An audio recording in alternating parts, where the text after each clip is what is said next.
What is going on, guys? Jack here, and welcome to Football Manager 2015. Football Manager predicts the future. Today I have for you guys the 2014-15 season. In future I'm going to do more than one season update at a time. This is going to be rather brief, but down in the description of this video there is a download link for this save. So if you want to load it up and see what's happened yourself, you're more than welcome to. The link's down there. You just move it into your save game file or save game folder in your Sports Interactive folder. I'll write some mini written instructions down in the description if you're struggling. So anyway, we are going to have a brief look, as I mentioned, at what's been going on. I don't want to make this too long, and there's a real easy way that this could go way too far and I could cover too much detail. So first and foremost, we'll have a look at the Premier League and see what happened there. And as you can see, Manchester United won the league. It pains me to see that. Presumably Van Gaal worked his magic. He did indeed. He didn't get replaced during the year. He signed Vertonghen, Ricardo Rodriguez and Andre Green from Villa. Andre Green, I've not seen him this year in FM, but maybe he's a little bit of a player to watch out for. Maybe if you've got a save in the future, you can let me know how good he becomes. With the exception of Manchester United, you can see the other top four Champions League spots occupied by Chelsea, Liverpool and Manchester City. Arsenal, Tottenham and Newcastle. Newcastle, a bit of an odd one there, occupying the European Cup spots.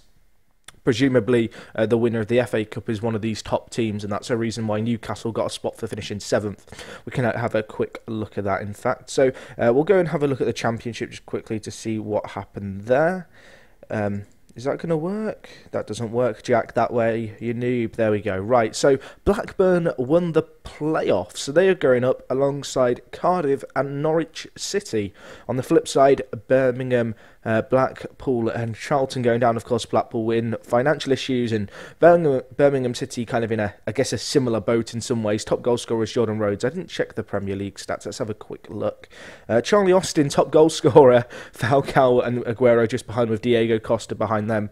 And on the assist charts, Ozil having a very good season, as did Ericsson. So that's that. Let's take a look at the domestic competitions in England really quick.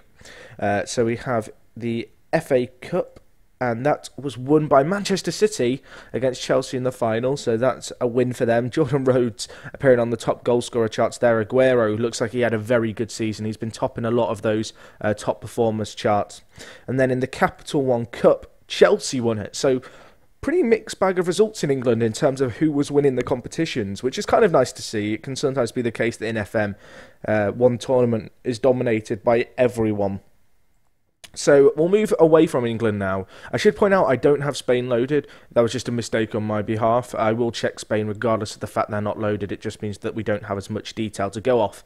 So anyway, in Ligue 1, PSG won the league. They actually absolutely walked it. 16 points clear. Toulouse and Monaco, of course, Monaco losing a lot of their key players this football season, struggling.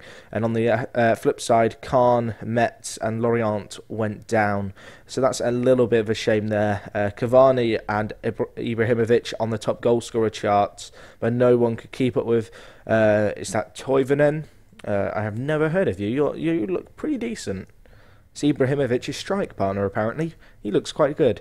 Anyway, let's move on to some other stuff in France. We'll start with the French Cup just real quick. FC Lorient won that. So that was another tournament which I thought PSG would probably walk, and they didn't win. So that's kind of nice to see that it wasn't completely dominated. We'll now have a look at Germany, of course. I haven't got the German real name fix in here, so the names of the teams aren't going to be correct. So if that's something that's going to be confusing you, I apologise. But you can see here, Bayern won the league. Leverkusen, Schalke and Wolfsburg occupying the top four, and Borussia Dortmund could only muster up an 8th place finish. That is pretty shocking indeed. Paderborn, one of the newly promoted teams, going straight back down on the flip side, which is a little unfortunate, I guess. But that Dortmund placement really surprises me. If we look at the goal scorers here, you can see Raphael for Borussia Mönchengladbach, I guess that is. It is indeed.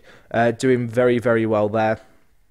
And then on the performance chart, Philippe Lahm for FC Bayern playing absolutely superbly. we'll have a look at La Liga now. As I mentioned, I don't have it loaded. That is just a complete oversight on my behalf, so I do apologise for that. However, we should be able to see the past winners if I click here, and we can.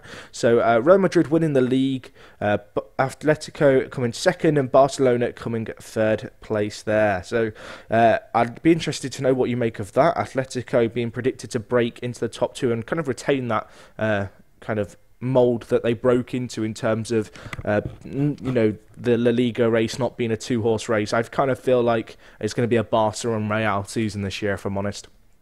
Anyway, we'll just have a quick look at Italy. I'm not going to look at all the leagues in specific detail. I've got to be honest, guys, if I was to look at all the goings on, I could be sat here for a very long time doing a video. But Juve won the league. Interesting to see Sampdoria. I hope I said that right. I've got to be honest, pronunciations has never been my strong point in videos. Coming second, which is a real shock. Roma, who finished second last year, finishing fifth. Top goal scorer went to Marco Sal, but as you can see, Juventus players dominating the top performers charts. So anyway, we will have a look at World Awards real quick, and then I will finish things up by looking at transfers around the world, because I know that's what people are interested in. But I'm going to have to be pretty quick about this. So World Golden Ball, Messi won it. No surprise there. Falcao and Aguero coming second and third.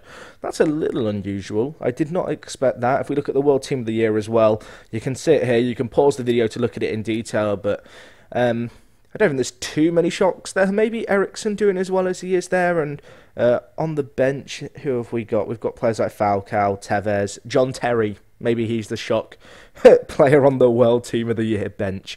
I know some Chelsea fans are going to try and beg to disagree there. Hopefully most of you agree with me that that is just a little bit silly. Right, so we will have a look at world transfers, and then, as I said, I will wrap things up there. There is a link, and I'll remind you again, there's a link down below. So if you really, really, really want to see how your team specifically got on, maybe who they signed, that's an option for you.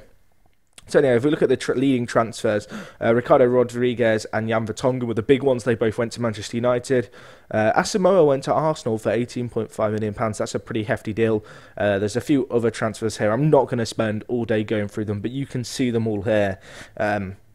Looks like the English teams really bought some big talents. PSG picking up Siglio, I guess, maybe the exception to the rule there if you look at the top transfers in terms of the ones who big money was spent on. So anyway, guys, that's going to wrap things up for today's video. I'd be interested to know what you make of some of the FM predictions that Football Manager 2015 made in this video in terms of league winners, competition winners. Maybe if you load up the save and find anything interesting, you can let people know in the comments what it is. It could be something really bizarre. I'd love to find out about some weird stuff that perhaps I've missed. But other than that, guys, thank you so much for watching. Hopefully you've enjoyed this. Next video might be the next season. I'm not sure if I'm going to do seasonal updates of this FM in the future kind of prediction thing, or whether or not to go a few years in the future at a time, just because it's kind of difficult to cram everything into a short video. Let me know down in the description. If you've enjoyed, smash the like button. It does help me out. If you're new around here, subscribe to my channel for more Football Manager 2015 videos. And other than that, I'll talk to you guys in a bit. I'm out.